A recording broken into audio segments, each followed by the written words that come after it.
luego tenemos el tema de la finalidad. Permítanme un momento.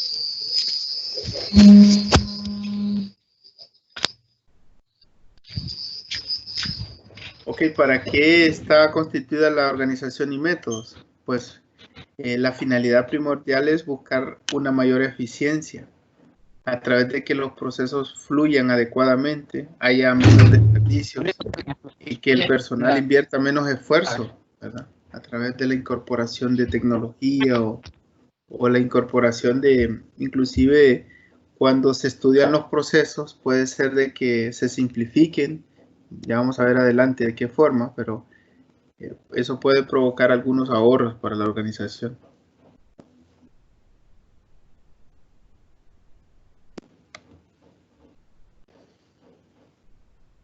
Bueno, y aquí habla que el tema de organización y métodos es una unidad especializada dentro de la empresa, ¿verdad? Porque tiene que aplicar técnicas y procesos para que se lleve de acuerdo a lo necesario.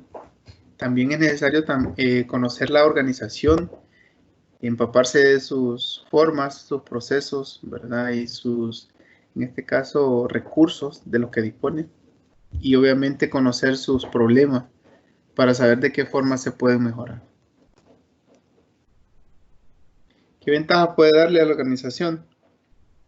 Pues en este caso tenemos que la organización y métodos tiene como fin primordial conocer los tiempos, ¿verdad? Para indagar, por ejemplo, ustedes pueden indagar un proceso. Imagínense la venta, ¿verdad? Puede ser que los clientes se enojen o estén disgustados porque el tiempo en que toma hacer un pedido o una venta es demasiado. Entonces, hay que estudiar dónde está el proceso, dónde está el problema. Entonces, uno puede empezar a dibujar las actividades desde que el cliente llega, ¿verdad? Y le toman el pedido, lo buscan los productos, ¿verdad? Entonces, todo el proceso eh, para ver dónde está el problema y tratar de mejorar, obviamente, de alguna forma.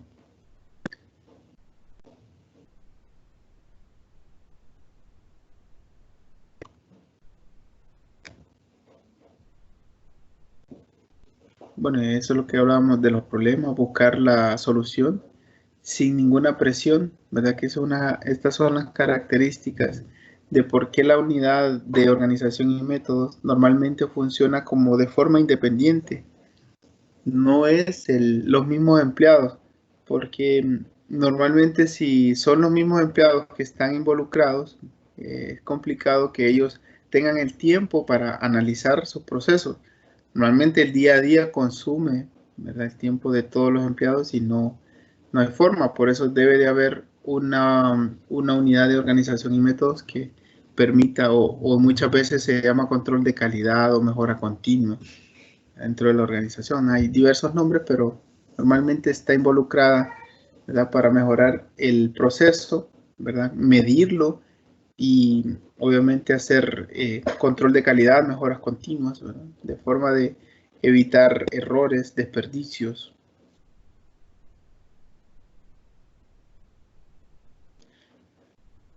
Y el término, pues, si ya lo enfocamos directamente en su concepto, está basado en determinar la eficiencia de los procesos y con ello buscar la rentabilidad. Porque si hablamos de que un proceso es eficiente, eso involucra de que hay optimización de sus recursos, como hablábamos antes, la disminución de los errores. Por ejemplo, imagínense que es una organización que se dedica a la producción de camisas.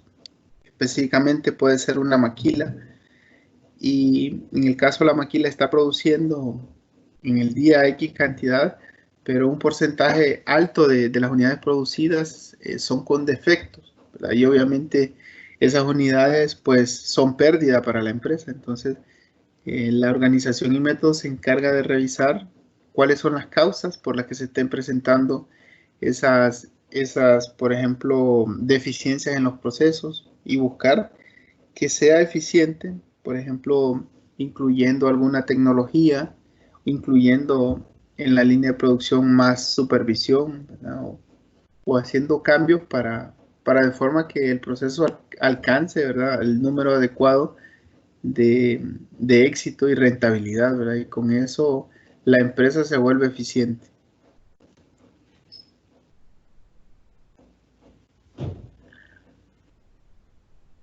Bueno, aquí hay una relación implícita, ¿verdad? De acuerdo de que la organización y métodos se aplica en cualquiera de los procesos de la organización. Cuando hay una variación, ¿verdad? Y tenemos un proceso, por ejemplo, medido en una serie de pasos y tiempos, cuando hay un cambio, ¿verdad? Es posible de que esos cambios afecten todo el proceso. Muchas veces cuando miramos, por ejemplo, las franquicias tienen un alto nivel de estandarización de procesos. Entonces usted mira que la producción de un alimento, ¿verdad?, lo hacen de la misma forma en sus diversas sucursales. Y eso hace de que el proceso sea el mismo, el nivel de cocción, ¿verdad? La misma materia prima, igual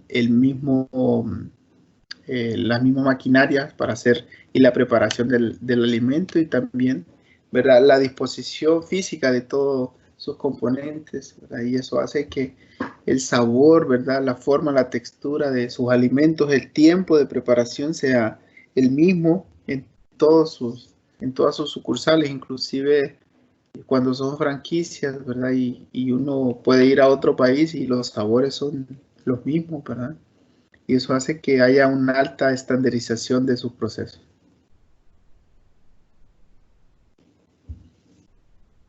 Bueno, aquí están los objetivos, ¿verdad? Y el objetivo ya habíamos descrito anteriormente, que es hacer una mejora continua, optimización, ¿verdad? Y buscar la eficiencia. También tiene subyacente algunos objetivos que son buscar mejorar las políticas, clasificarlas, ¿verdad? Para que la organización tenga documentados sus procesos, tener normas, por ejemplo, puede ser las directrices. Obviamente el proceso tiene que tener documentación, estándares, ¿verdad? Que hagan que el proceso es solo cómo se lleva a cabo, pero tienen que haber líneas que le indiquen a las personas, a los empleados, de cómo se debe de llevar y en qué condiciones se tiene que hacer para que el proceso sea aceptable. Aquí están algunas características en cuanto a la reorganización de los procesos. Es probable de que cuando se esté analizando un proceso haya la necesidad de eliminar pasos, ¿verdad? Para que puede ser de que se habla de que cuando una actividad no agrega valor, ¿verdad?, y esa actividad se hace y no agrega valor, por decirle, puede ser de que en el momento de la venta haya una actividad, por ejemplo, ¿qué le puedo decir? Que el vendedor busque los productos, ¿verdad?, que va a vender antes de que el cliente lo decida finalmente comprarlo, ¿verdad? O sea, una actividad que no puede agregar valor y esas actividades normalmente se eliminan, ¿verdad? Y el agregar valor significa de que puede ser agregar un valor comercial, ¿verdad? Que, por ejemplo, yo puedo agregar la información del cliente dentro del sistema y eso me agrega valor porque yo tengo registrada toda esa información en un sistema para posiblemente utilizarla posteriormente. Pero puede ser de que yo no tenga un sistema de información y toda mi información la tenga que escribir, ¿verdad?, a mano, tenga que hacer eso y eso no le agrega valor ni al cliente ni a la organización, más bien es una pérdida de tiempo. Entonces, obviamente hay que mejorar el proceso a través de tecnología para volverlo más productivo, más eficiente. También pueden haber actividades de adición en donde se suman nuevas actividades al sistema o al programa. O puede hacer combinación en el cual pueden haber dos actividades similares, ¿verdad? Que normalmente se pueden fusionar para agregar o simplificar el proceso. Pueden haber modificaciones en cuanto a los pasos que se siguen, ¿verdad? Y estas son cosas que se dan normalmente en los procesos, ¿verdad? Que normalmente no sucede la primera vez. Cuando un proceso se hace, ¿verdad?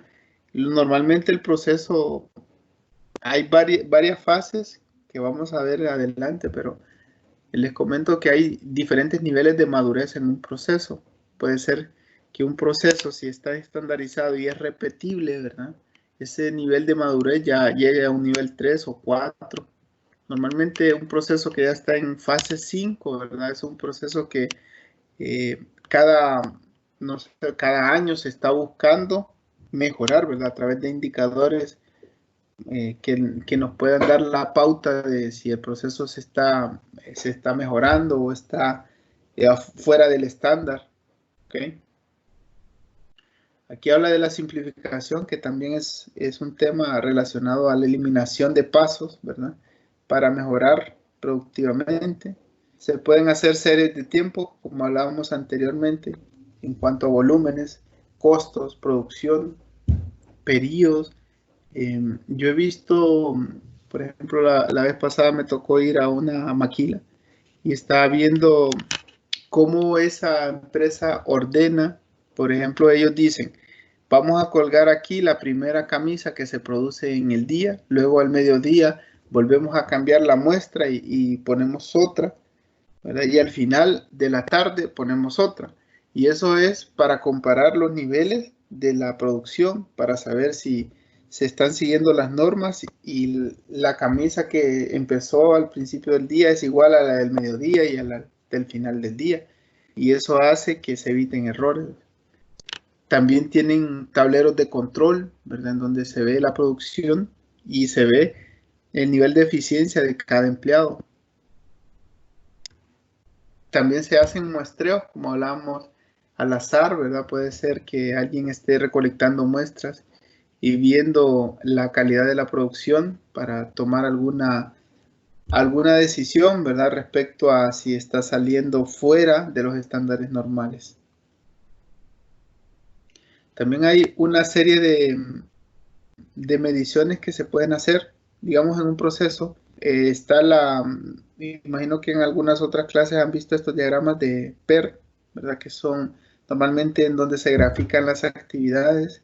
Se hace para el tema de proyectos también, ¿verdad? Donde se establece una ruta crítica del proceso.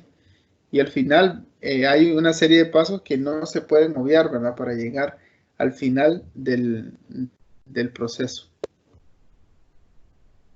También está el tema de programación lineal, en donde se busca un punto de equilibrio, puede ser en cuanto a la durabilidad, utilización, ¿verdad? Esto sucede mucho en las maquinarias, por ejemplo, para no exceder su punto límite, ¿verdad? Por ejemplo, en muchas unidades de muchas empresas se trabajan 2 o 3 turnos, ¿verdad? En el día. Entonces, pero tiene que haber un momento en el que la maquinaria se dé mantenimiento, se pare, ¿verdad? Para ver, para revisarla y que siga funcionando de forma adecuada. Entonces, ese nivel, esa parada se tiene referente a la cantidad de horas, ¿verdad? Que se pueden utilizar en la maquinaria. Sí, en el caso, por ejemplo, habla Angélica del modelo CMMI, que es bueno para medir los niveles de madurez. Exactamente. Normalmente esos modelos de madurez se utiliza, de hecho, este es uno de los modelos que se utiliza mucho en el área de software, ¿verdad? Que cuando hacemos los modelos de madurez y eso se usa bastante para tener optimización en cuanto a procesos. Muchas veces, y sucede, ¿verdad? Que nosotros menospreciamos los procesos. Muchas veces cuando estamos, yo creo que a todos ustedes les ha tocado desarrollar software.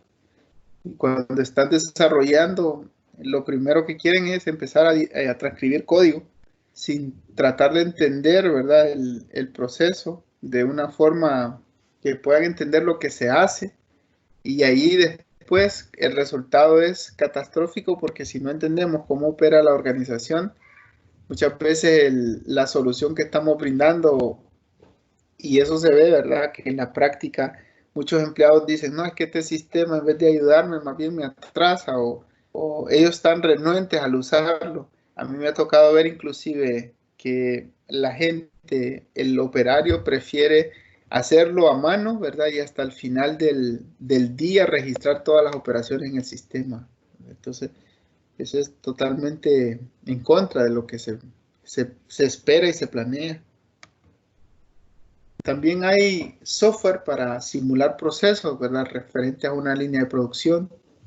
Y esto ayuda mucho para tomar decisiones y graficar, por ejemplo, la disposición de las bodegas, de la maquinaria, ¿verdad? Y el recorrido de la maquinaria.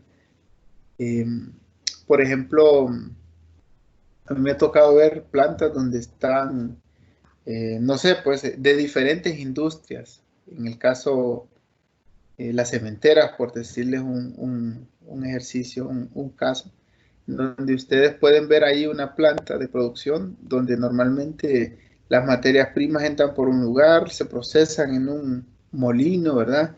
Se mezclan y luego eso pasa en una línea de producción, ¿verdad? Hacia la siguiente etapa del proceso. Cada una de esas etapas está siendo controlada, ¿verdad? Por operarios.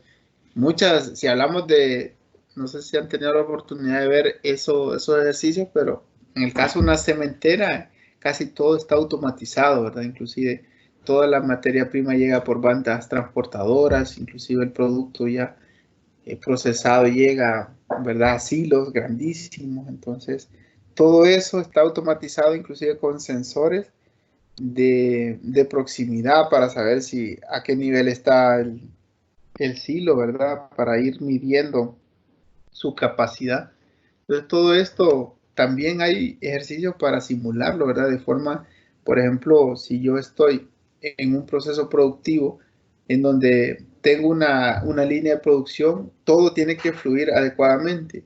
Por ejemplo, si tengo una parte del proceso que funciona más lento o muy rápido, eso va a obstaculizar lo siguiente. Por ejemplo, en el caso es más fácil entenderlo de una maquila, donde cada operario hace una serie de tareas. Tengo una tarea, por ejemplo, que es pegar cuellos, ¿verdad? O pegar mangas. Esa tarea depende mucho de que haya la tela cortada y que la prenda ya esté casi semifinalizada. Pero si no está en ese punto, puede ser de que ese operario no pueda producir al nivel y al ritmo que debería. O puede ser de que, por ejemplo, la siguiente tarea quizás sea pegar botones y o ese operario que está ahí en esa tarea de pegar cuellos sea muy lento o que, ¿verdad? Haya alguna razón por la cual él no pueda hacer eficientemente su trabajo y demore el resto del proceso. Entonces, esas son las cosas que se analizan dentro de esta clase. También hay una referencia a la toma de decisiones de la línea de espera para saber el número óptimo de estaciones de servicio. Imagínense en una sucursal bancaria, cómo saber cuántas cajas se van a abrir o en un supermercado.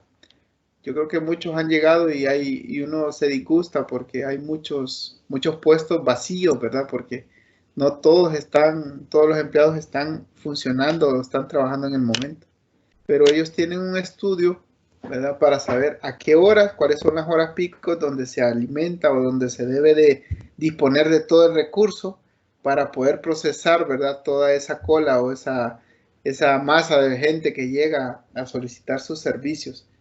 Entonces hay momentos del día en donde al principio de la mañana, por ejemplo, en una sucursal bancaria entran dos o tres, ¿verdad? Personas. Luego viene y al siguiente puede ser 2 o 3 horas después ya llegan otras personas más y así sucesivamente. Y eso se da en los sistemas, uno puede saber cuál es el pico de la operación de acuerdo al volumen de transacciones.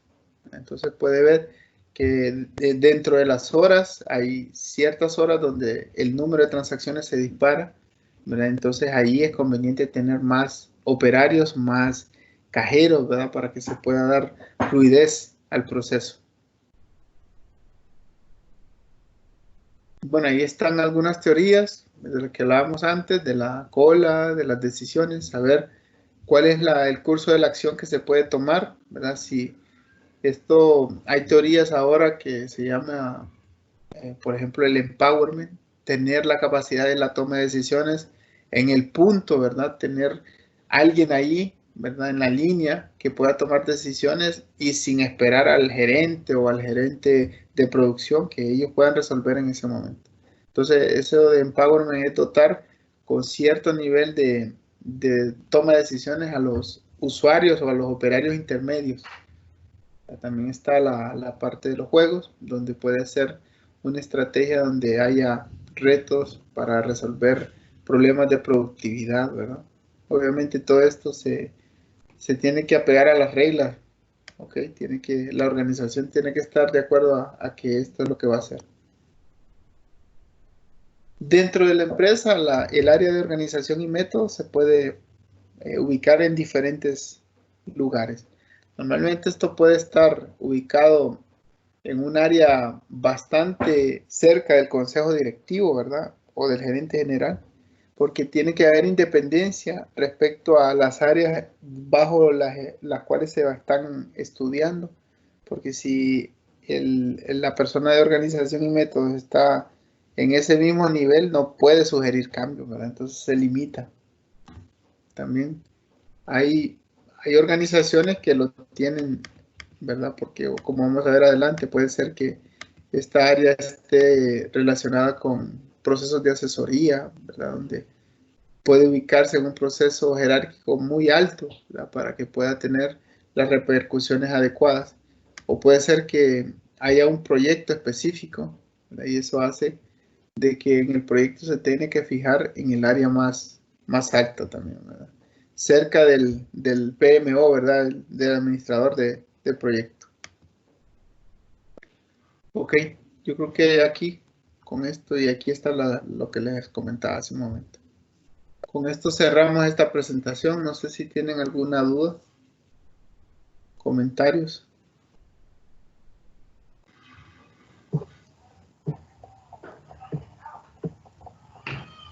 Buenas noches, Lick. Buenas noches. Los procesos y todo es para ahorrarnos tiempo y simplificar las cosas, ¿cierto? Sí, normalmente una organización, por sencilla que sea, tiene procesos. Puede ser que no los tenga documentados, puede ser que solo estén en la cabeza de la gente, ¿verdad? De las personas. Pero esta clase va a documentar esos procesos, ¿verdad? Para que no dependan de personas y obviamente, como lo comenta usted, se busque una eficiencia y de que de esa forma, al ser eficientes, ahorre costos, ¿verdad? Y sea más rentable para la organización.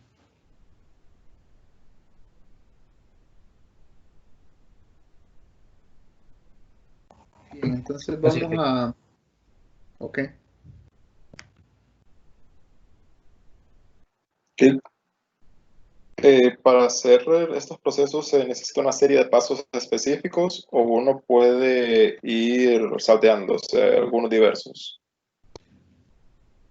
En el caso, por ejemplo, como hablábamos hace un momento, cuando usted tiene eh, una unidad de organización y métodos, usted tiene un área de estudio. Por decirle, normalmente en la organización hay ciertas cosas que le pueden estar doliendo, por decirle, o que pueden ser de áreas que el cliente reclama mucho porque no es bien atendido, o puede ser un área donde hay muchos desperdicios, ¿verdad? O hay mucho reclamo interno. Entonces, esas son las áreas que normalmente la organización y métodos estudia. Y luego cuando va a estudiarlas, pues directamente son las que trata de documentar, ¿verdad? Y tratar de resolver y mejorar. ¿Ok? Gracias. Ok. Aquí dice Angélica, a veces no están definidos los procesos, imagino todo, sobre todo los críticos, sí. Las organizaciones hay de diversas formas. Yo he estado en organizaciones donde los procesos son, o sea, no están bien definidos, ¿verdad? Y cada quien trata de hacer su trabajo porque así lo hizo el que le enseñó y él lo hace, no sabe por qué, pero él lo hace así, ¿verdad? Pero cuando se va a tratar de mejorar, ¿verdad? El proceso, ellos, ahí hay una forma en donde tiene que haber una forma óptima, ¿verdad? Porque muchas veces, por ejemplo, yo he visto el proceso por ejemplo, cuando ingresan una mercadería a una bodega y llega el contenedor, ¿verdad? Del puerto y se estaciona y viene y empiezan a descargar, pero resulta que el de bodega dice, no, aquí hay que contar todos los productos. Entonces, en vez de seguir un método de muestreo, por decirles algo, entonces ellos vienen y sacan todo eso y empiezan a contarlo, abren las cajas y cuentan. Y eso en vez de tomarles un par de horas, les lleva 3 días. Entonces puede llegar y la organización y método sugerir un método distinto para que esa organización, ¿verdad? Mejore porque esa mercadería se tarda en ingresar y obviamente eso tiene repercusión en la entrega de los productos, ¿verdad? Porque también si no está ingresado no lo puede vender, no lo puede entregar. Esa es la parte donde esta unidad de organización y métodos tiene, ¿verdad? El objetivo. Ok, aquí hay un comentario. El área de organización y métodos se puede dar como una consultoría externa o está dentro de la empresa. Las dos formas, ¿verdad? Yo lo he visto de las dos formas. Por ejemplo, las empresas que son muy dedicadas a las líneas de producción, maquilas, ¿verdad? O lugares donde se produce, allí tienen su propia unidad de organización y métodos o control de calidad, le llaman. Tiene diversos nombres, pero hay otro tipo de empresas que normalmente contrata servicios de consultoría externa, ¿verdad? Y esa consultoría no es que alguien viene y va a empezar a escribir los procesos. Como hablábamos antes, normalmente existe cierto nivel de madurez en la industria, ¿verdad? Por ejemplo, si yo me dedico a la banca, ¿verdad? Si mi industria se dedica a la banca, yo no voy a empezar a inventar el proceso de atención al cliente, ¿verdad? Porque ya debe de haber una mejor práctica, ¿verdad? A nivel mundial o a nivel regional de cómo debe de ser ese proceso, ¿verdad? Entonces, normalmente las consultorías van por ahí. Hay un nivel, por ejemplo, no sé si ustedes están al tanto de algunos estándares en cuanto a los procesos de tecnología, por ejemplo, estábamos hablando de COVID, ¿verdad? Que es un marco de referencia para gobierno de tecnología, cómo se debe estructurar, ¿verdad? Entonces, correcto, y en el caso puede ser ITIL, ¿verdad? Que ITIL tiene un nivel, lo que pasa es que ITIL se dirige hacia otro de procesos que se relacionan más con la entrega de servicios. Entonces, cada uno de los marcos de referencia tiene un enfoque distinto. En el caso ITIL tiene un enfoque más relacionado, por ejemplo, desde la gestión del portafolio, cómo ese proceso, el servicio se lleva a producción, ¿verdad? Y cómo, por ejemplo, se tienen puntos de contacto, gestión de tickets, ¿verdad? Que es un proceso que está dentro de ITIL. Ajá, correctamente. Ahí lo mencionan en el chat, ¿verdad? Gracias, compañeros, porque ahí están participando. Y TIL, ¿verdad? Y hay otros, como mencionaban antes, el CMMI, ¿verdad? Que es un modelo de gestión de madurez del proceso. Y hay diferentes marcos orientados a diversas cosas. Ok. Bien, entonces vamos a continuar. No sé si tienen alguna duda respecto a esta presentación.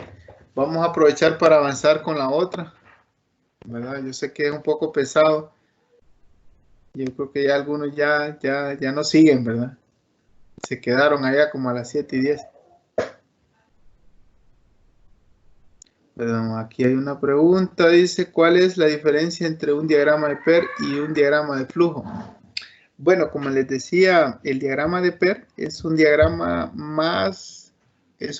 de actividades realmente, ¿verdad? Donde usted agarra las actividades de un proceso, por decirle, ya vamos a ver adelante, pero imagínense el proceso de preparar desayuno, ¿verdad?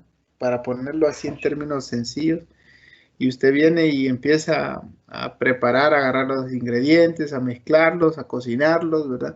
Pero puede ser de que todas esas actividades, una pueda que las realice, por ejemplo, mientras está cocinando, muchas veces usted puede preparar una ensalada, ¿verdad? Y hacer cosas al mismo tiempo, ¿verdad? Porque el proceso se lo permite.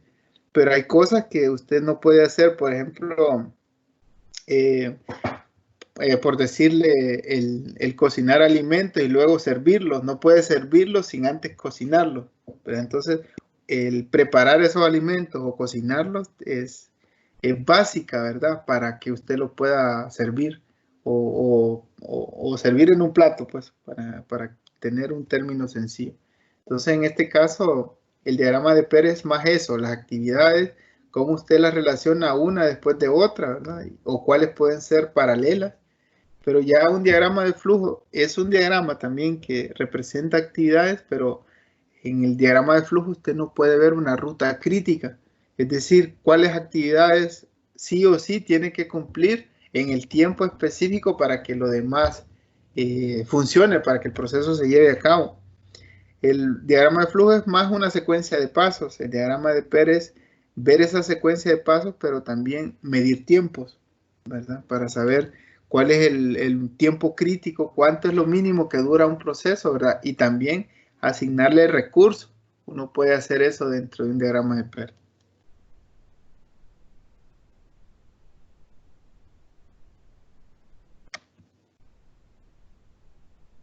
Ok, vamos a...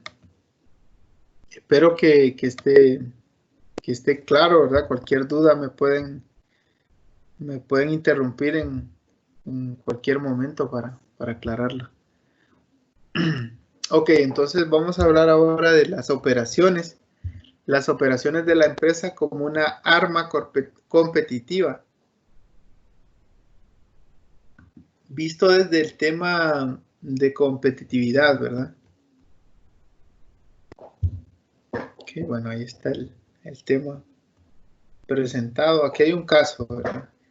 Aquí habla de una empresa que yo creo que todo el mundo conoce, que es FedEx, que esa empresa se encarga de entrega de mensajería, ¿verdad? De entrega de paquetes, y aquí habla de que los ingresos ascienden a 26 millones de dólares.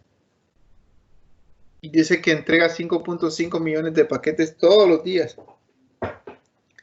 60% de esos paquetes se envían por avión, lo que permite cobrar un precio especial.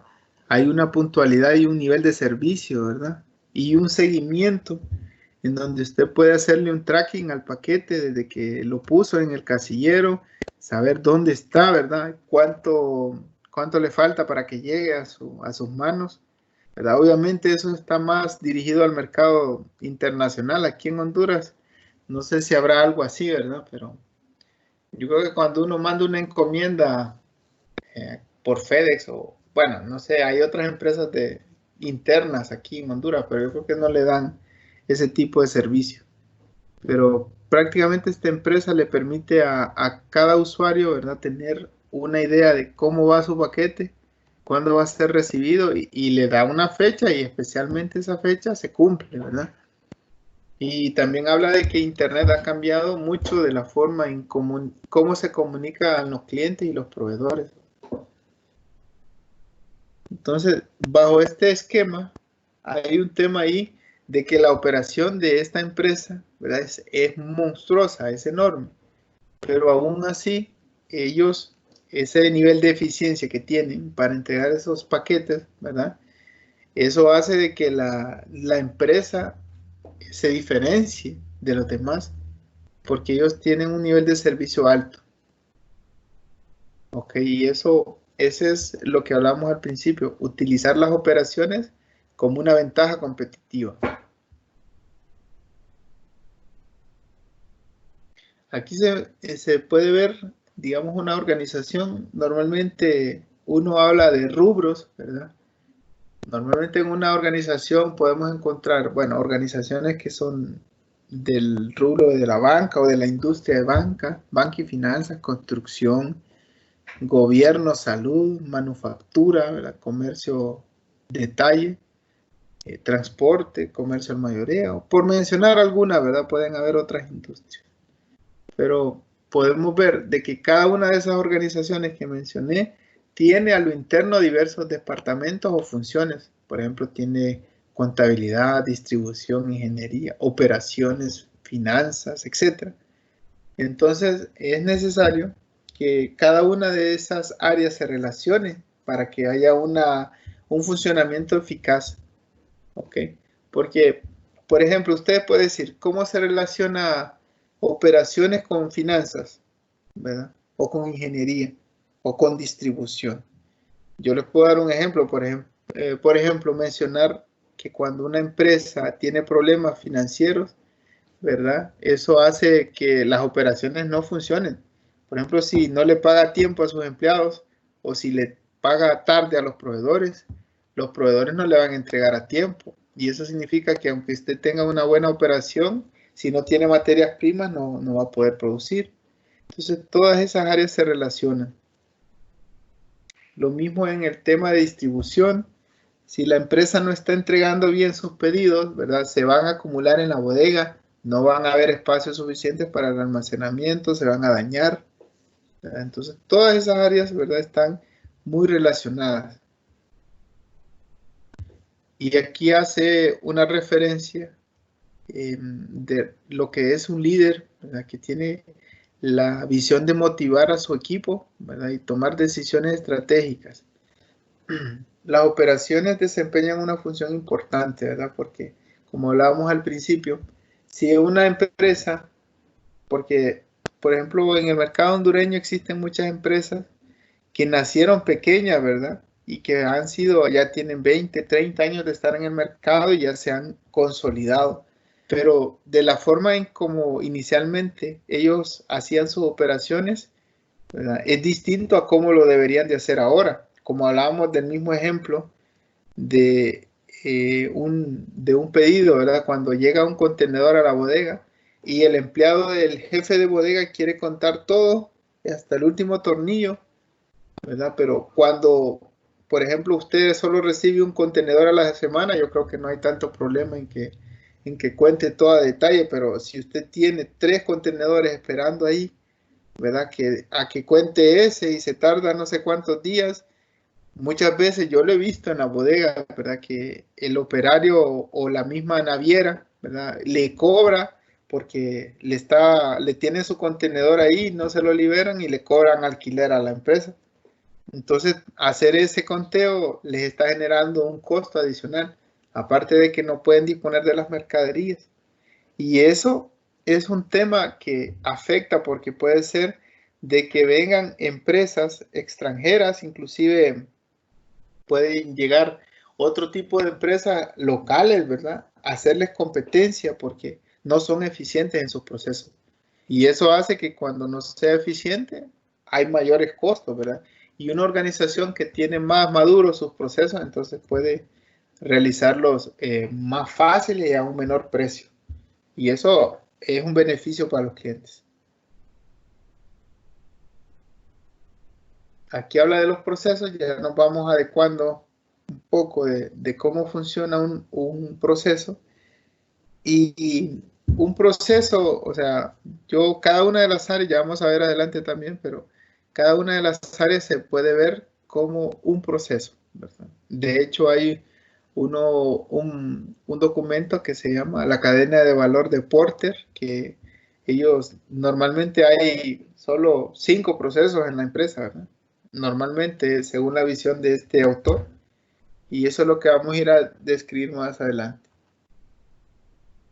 Para que un proceso, ¿verdad?, sea soportado por tecnología, normalmente este proceso tiene que requerir de insumos, por ejemplo, computadoras, instalaciones, personas, software, ¿verdad? Y este proceso ayuda, ¿verdad?, a darle soporte, a mejorarlo ¿verdad? De una forma, por ejemplo, en el mismo ejemplo del recibido de mercadería, de un pedido que llega, muchas veces, por ejemplo, en la mayoría de los lugares grandes, viene y en vez de agarrar toda la mercadería y contarla, ellos ya saben, escanean el código de barra, ¿verdad? Y ese código le dice que es un pallet el que va a ingresar y le dice cuántas unidades vienen. Y de una vez ya lo ingresa la mercadería al inventario. Entonces eso lo hacen con un handheld o con una tablet o inclusive con un smartphone, ¿verdad? Y pueden hacer esa operación. Y yo no sé si ustedes han visto en los supermercados que tienen ese tipo de equipos. Entonces, esa es la tecnología que está ayudando, ¿verdad? Al proceso de negocio para que sea más eficiente. Y digamos, un ejemplo muy práctico es en la toma de inventario físico, ¿verdad? Que normalmente, bueno, siempre hay un requerimiento de conteo del inventario, pero el proceso se puede automatizar a través del uso de tecnología, ¿verdad? Para que cuando usted puede agarrar un artículo y leer su código de barra y eso ya cuenta como uno, ¿verdad? Y puede irlos pasando así, en vez de estar agarrando y luego agarrar otra libreta y escribir el código y escribir, porque eso también provoca errores y al final esos errores son diferencias en el inventario que tienen repercusión, ¿verdad?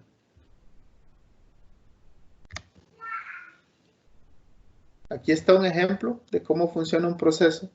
El proceso tiene insumos, ¿verdad? Como ya habíamos visto antes. Los insumos pueden ser empleados, ¿verdad? Dinero, equipos, materias primas, servicios, ¿verdad? Etcétera. Y aquí está un proceso de contabilidad.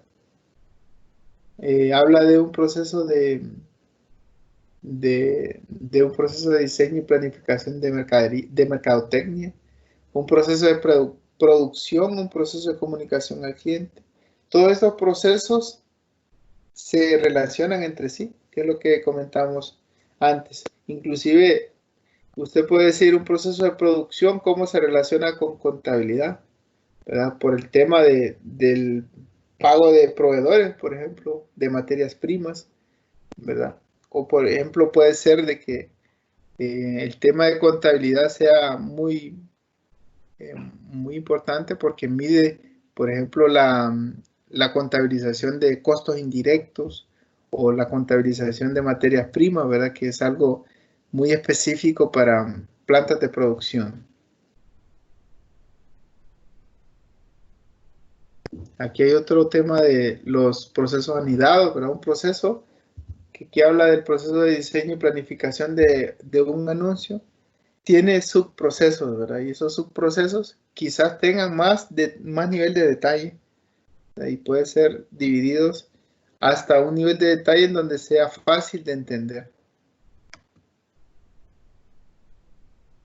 Digamos, en los procesos también hay relaciones tanto con proveedores y clientes. Esos proveedores tienen relaciones directas, ¿verdad? A través de, por ejemplo, un cliente puede ser un fabricante, una institución, un comercio, ¿verdad? Puede ser un cliente externo, puede ser un cliente interno también, pueden ser los mismos empleados, o el proceso que sigue cuando hablábamos la vez pasada el de la persona que pega botones, ¿verdad?